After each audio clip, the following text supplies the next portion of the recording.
Assalamu alaikum students. In this video, I will discuss the past papers of the ENT. Question हमारे पास कहता है what phenomena is characterized by the fluctuating hearing loss and is associated with Meniere's disease. जो Meniere's disease के साथ जो fluctuating hearing loss में जो phenomena होता है उसको हम recruitment phenomena बोलते हैं. Next question हमारे पास the oxymetazoline is primarily classified as a which type of the medication? It is classified as the nasal decongestant. Next question है हमारे पास a female patient presents with the midline swelling that move with the deglutition and has family history of the similar issue what is most like diagnosis.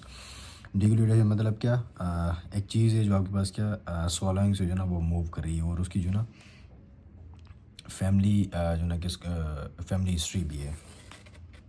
तो कौन सा होगा, thyroglossal duct cyst होगा या फिर दूसरे ऑप्शन है ब्रेकियल क्लेफ्ट जो ना आपके पास क्या सिस्ट होगा या फिर थायराइड गोइटर होगा या फिर लिम्फेडेनोपैथी होगा. इसमें जो ना आपके पास क्या थायराइड गोइटर होगा. थायरोग्लोसल डक्ट जो सिस्ट है ये मूव करता है अंदर ट्रंक प्रोट्रूजन, टंग को प्रोट्रूड करेंगे तो ये मूव करेगा.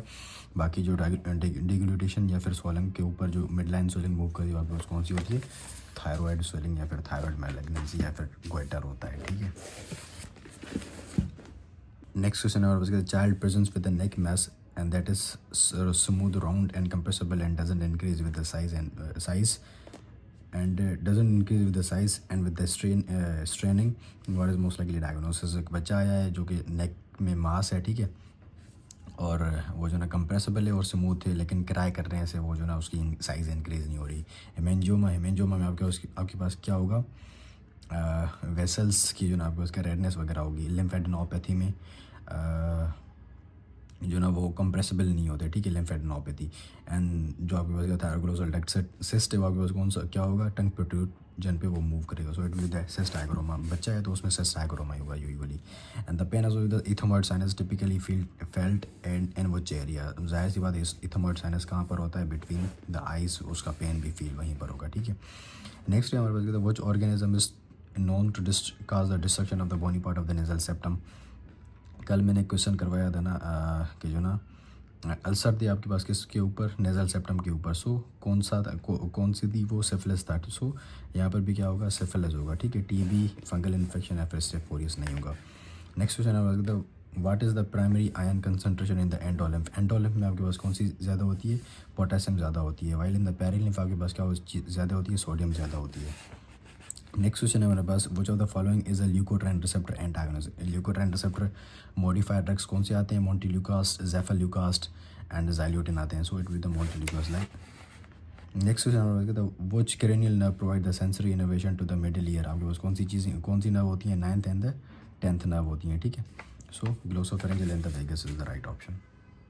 नेक्स्ट क्वेश्चन हमारे regarding the rhinosporidosis is a chronic granulomatous caused by the bacillus is seen to involve the both men and the animal, and disease acquired from the contaminated is present as a polypoidal mass pink to purple in the color. Yeah, this is true.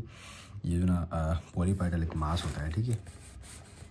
Next है हमारे पास which type of the osteoma is commonly found in the ear.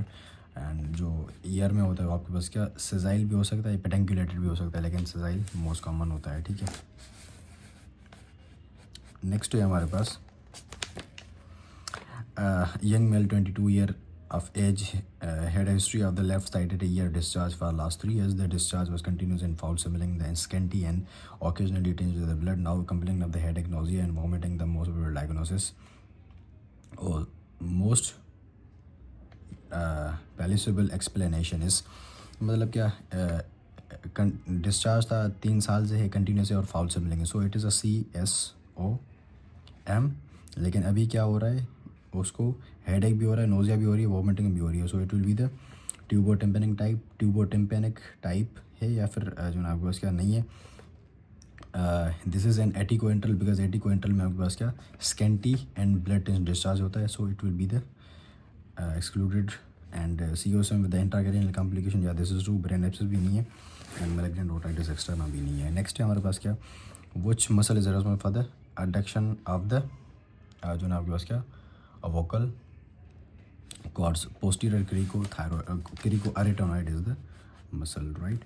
Next है हमारे पास what is the primary muscle involved in the tensing the जो ना आपके पास क्या vocal cord, it's cricothyroid muscle. Next है हमारे पास Gradenigo syndrome has all features except, ये इसमें तीन चीज़ें दी, राइट। ईयर डिस्चार्ज था, six nerve and fifth nerve palsy, so otorrhoea ear discharge and facial nerve palsy, तो मतलब क्या एक्सेप्शन पूछा है, so it will be the right option. Abducens and trigeminal root की जो ना वो होती हैं, इन्वॉल्व होती हैं। नेक्स्ट क्वेश्चन होता है unci uncinate process is a part of जो ना आपके पास क्या विच बोन, ये आपके पास किस में होता है, ये जो ना आपके पास किस में होता है uncinate process, it's present in the ethmoid bone. Next question है हमारे पास का इनक्वेंसी या peritonsillar abscess which muscle is primarily affected leading to the trismus, most common इसमें मीडियल जो ना आपके पास का टेरेगॉइड होता है, ठीक है, मोस्ट कॉमन या प्राइमरली वही अफेक्ट होता है। नेक्स्ट क्वेश्चन हमारा 45 year old mail with the nasal obstruction, facial swelling and history of the chronic nasal discharge, biopsy of the nasal tissue show a presence of the maculic cells. What is most likely diagnosis? A granulomatosis with polyangiitis या फिर rhinoscleroma, nasopharyngeal carcinoma या फिर आपके पास क्या sarcoidosis, it's rhinoscleroma, maculic cells उसमें मिलते हैं। नेक्स्ट है हमारे कहता है patient presents with emergency room with submandibular abscess, what is most appropriate immediate management step, जो ना एब्सेस के साथ क्या करेंगे, इमीडिएट इंसिजन एंड ड्रेनेज करेंगे। नेक्स्ट है what is the most common presenting symptom of the glottic cancer, glottic cancer में hoarseness ज़्यादा होती है, इससे कॉमन होता है। नेक्स्ट है मेस्टेक्टमी अप्रोचेस जो ना आपके उसका इंडिकेटेड बाय, मतलब कि मेस्टेक्टमी को इंडिकेट किस तरह करते हैं, by line of a wide. Next question है हमारे पास regarding the pars flaccida which is a part of the tympanic membrane is a fibrous layer इसमें absent होती है, bony annulus is absent, also known as the Shrapnel's membrane, all are true, ये दोनों इसमें absent होती हैं, इसको Shrapnel's membrane भी कहते हैं, so D is the right option। Next है हमारे पास the Meniere's disease most commonly presents with vertigo is the right option, उसमें ज़्यादा मतलब कि most common presenting complaint होती है, most common drug causing the tinnitus, aspirin is the most common drug to cause the tinnitus। Next है indirect laryngoscopy mirror is warmed just before the use for जो मैरिंगोटमी का जो mirror है उसको जो ना सबसे पहले ना वार्म करते हैं, ठीक है। वार्म क्यों करते हैं, बिकॉज जो मिरर है, बिकॉज जो ना हम माउथ में उसको इंसर्ट करेंगे सो वहाँ पर फोग होगा, ठीक है, सो एंटी फोगिंग मेजर्स के लिए उसको सबसे पहले वार्म करते हैं। नेक्स्ट है हमारे पास क्या था the common site of the oral carcinoma in our population, in our population it's buccal mucosa, well जो tongue is the worldwide, ठीक है, टंग वर्ल्ड वाइड होता है, हमारी कम्युनिटी में buccal mucosa is the most common. Next है secondary Sjogren syndrome is consist of, Sjogren syndrome is consist of keratoconjunctivitis sicca and xerostomia and the connective tissue disorder, ठीक है, xerostomia जीरोफ्थेल्मिया उसमें नहीं, तो जीरोस्टोमिया होता है, केरेटोकंजक्टिवाइटिस सिका भी होता है, जीरोस्टोमिया भी होता है, लेकिन it's a connective tissue disorders, या दिस इज ट्रू, ठीक है।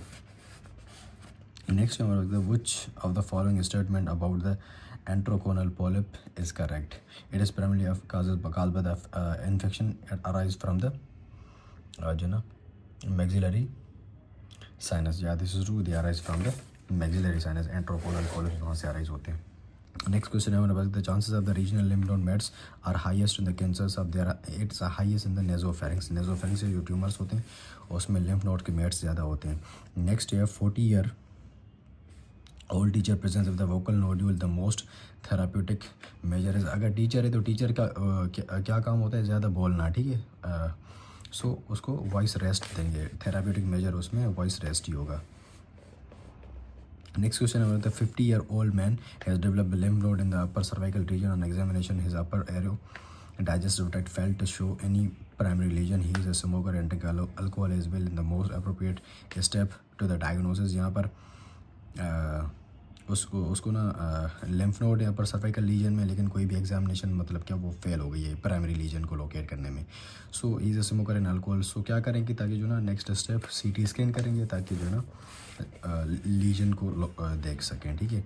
Next year 32 year old smoker develop a hoarseness of the almost a month, he doesn't complain of dysphagia in the cuff. The next step to reach the diagnosis in such a case will be अच्छा, इसमें CT scan क्यों करेंगे? Because यहाँ पर next step पूछा हुआ है, ठीक है, मोस्ट अप्रोप्रिएट स्टेप पूछा हुआ है, ठीक है। सो सीटी स्कैन करेंगे, सीटी स्कैन के ऊपर अगर हमें लग रहा है कि लीजन है, so we will do the excisional lymph node biopsy, उसके बाद करेंगे, ठीक है। सबसे पहले हम एक्सिजनल नहीं करेंगे यहाँ पर इस स्टेज में। सो इस क्वेश्चन में जो ना आपको इसका हॉर्सनेस, एक स्मोकर है, हॉर्सनेस के साथ आया and doesn't complain of the dysphagia and cough, सिर्फ हॉर्सनेस है उसको। नेक्स्ट स्टेप उसमें क्या करेंगे? लेरेंकोस्कोपी करेंगे, ठीक है। नेक्स्ट इज क्वेश्चन है patient presents with recurrent laryngeal papilloma the most appropriate treatment.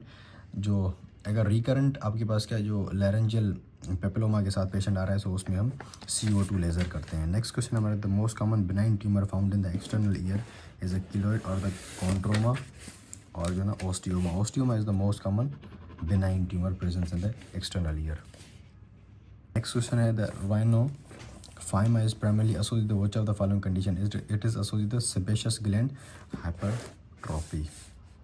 Next है हमारे पास all of the following cause a gray white membrane on the tonsils except infectious mononucleosis streptococcal tonsillitis diphtheria, तीनों में एक membrane बनती है, while जो Ludwig angina है उसमें कोई भी मेम्ब्रेन नहीं बनती। नेक्स्ट क्वेश्चन है a patient is most likely experience the pain due to the infection of ethmoidal air cell sinuses।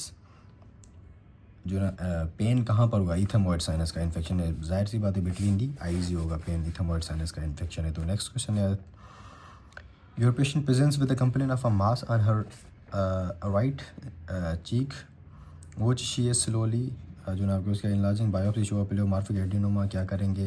ये रिपीटेड क्वेश्चन है। सुपरफिशियल पेरोडेक्टमी करेंगे एंड प्रिजर्व करेंगे फेशियल नर्व को। नेक्स्ट क्वेश्चन है 4 year old by brought to the emergency room with the history of the pyrexia since 1 day now having the drooling of the saliva and the rapid progression to the illness, the most probable diagnosis। ये भी repeated है, epiglottitis था इसमें, ठीक है। Next question है patient complain with the dyspnoea in the ER you have planned high tracheostomy for this patient and which of the following is the indication of the high tracheostomy। high tracheostomy की कौन सी indication होती है? CA larynx is the indication for the high tracheostomy। And the next question I was the 44-year-old diabetic and hypertensive lady underwent a total thyroidectomy for a huge multinodular goiter and just the time of the extubation by junior and severe biphasic steroid हुआ। most likely cause of this from किससे हुआ है, ठीक है। जो ना thyroid के बाद जो ना उसको हॉर्सनेस जो ना मल्टीन्यूरल गोइटर था और जूनियर ने क्या किया, वो जो क्या कहते हैं इंट्यूबेशन ट्यूब था वो एक्सट्रीब्यूट कर रहा था। तो मतलब क्या बायोफिजिक स्ट्राइडर के साथ प्रेजेंट कर रही है। तो किस चीज़ की वजह से स्ट्राइडर हो रहा है? थायराइड सर्जरी में क्या चीज़ जो ना सबसे ज़्यादा वल्नरेबल होती है to the damage? It's iatrogenic injury to the recurrent laryngeal nerve, bilateral होगा। नेक्स्ट क्वेश्चन है हमारे पास 70-year-old patient presents with the difficulty in swallowing and weight loss। he also gave the history of the regurgitation and digestive food particle, most likely probable diagnosis is celiac esophagus होगा। Next है हमारे पास क्या, the most common diagnosis of a young boy with the history of the profuse nasal bleeding is. अगर जो आपके पास क्या प्रोफ्यूज नेजल ब्लीडिंग है विद हिस्ट्री है प्रोफ्यूज नेजल ब्लीडिंग की, likely it's juvenile nasopharyngeal angiofibroma. Next question है the roof of the nasal cavity is formed by which structure? It is formed by the cribriform plate of the इथोमॉइड bone. Next है the acute laryngitis caused by all of the following organisms except strep. न्यू में भी करता है, HIV भी करता है, strap haemolytic भी करता है, इकोलाई नहीं करता। सो E coli is the right option. Most common and earliest manifestation of CA glottis is the hoarseness, ये मैंने आपको बताया था पहले भी। नेक्स्ट है laryngeal diphtheria is secondary to facial diphtheria affecting the below age of the 10 years।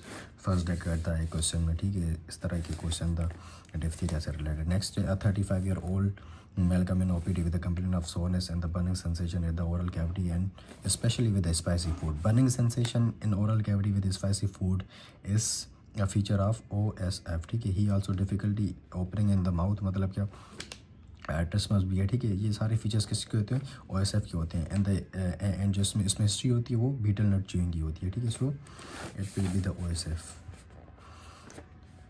oral submucosal fibrosis. Next, the Bettel sign is indicative of which fracture? Bettel sign is the indication of the temporal bone fracture. Next question है, a following statement is appropriate regarding the pre-malignant oral condition. Lichen planus, the oral malignancy is debatable. Tobacco, alcohol, pan, and areca nuts account for the predisposing factors in the majority. Yeah, this is true. They are the predisposing factors. ठीक है, so it will be there. Regarding the dysplasia and erythroplasia, there is poor agreement between the histopathology and regarding this is not true. So tobacco ये जो है ना predisposing factors होते हैं. ठीक है, so it will be the B.